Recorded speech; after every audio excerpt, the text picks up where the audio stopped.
Цените се стабилни по истекувањето на мерката за скалести маржи. Пазарната инспекција на терен ги проверува производителите, а до крајот на месецот ќе ги прошири контролите и на ланците маркети и увозниците и дистрибутери. Доколку се забележи посериозен скок на цените, економија ќе предложи на владата враќање на мерки за ограничување на цените.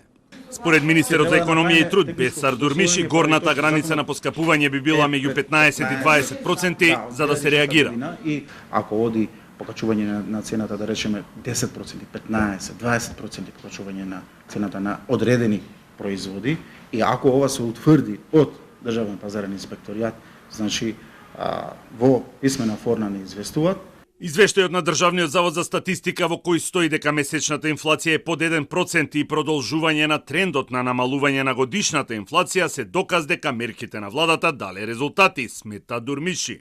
Сепак, ако се гледа на годишно ниво, цените на овошјето и зеленчукот во април годинава истиот месец лани се поскапи за 26, односно 13%, а храната поскапела за 5%. Затоа се разгледуваат повеќе опции при евентуално воведување на нови мерки.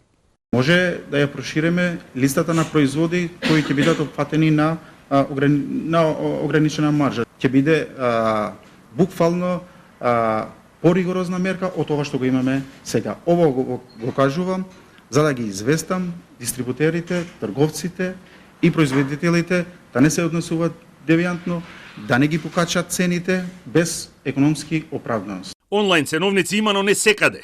За аптеките за сега останува врската да ги објавуваат цените на производите, бидејќи не продаваат само лекови кои имаат регулирана цена. Трговците пак имаат рок од 30 дена да постават онлайн ценовници, ако претходно добиле опомена. Во делот на лекови, ако може да одвоиме, ќе видиме, ако може да ги одвоиме во делот на лекови, оние, поради тоа што им е регулирано цената, не се обврзани да ги стават на веб страната, но другите производи нормално дека треба да ги објават на нивната веб страна.